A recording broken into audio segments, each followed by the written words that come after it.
Hi guys, ngayon nagpe-painting ako ng Jesucristo.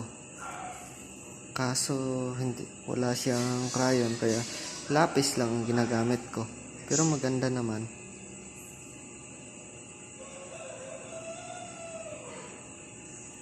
Try lang.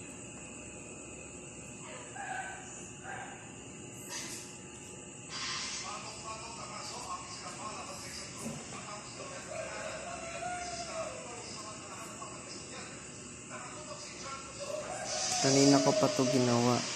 Mabilisan lang. Kaya kong gumawang ganito ng 1 minuto. Gagawin kong wala siyang gaya-gaya. Isip lang ang titingnan ko. Iniisip ko pa lang kung paano ko gagawin. Ito na nga yung pinakam gawa ko ngayon. Ito na. Yan. Pero okay naman siya kahit walang kulay. At least meron.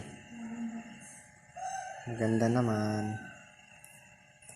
Salamat guys.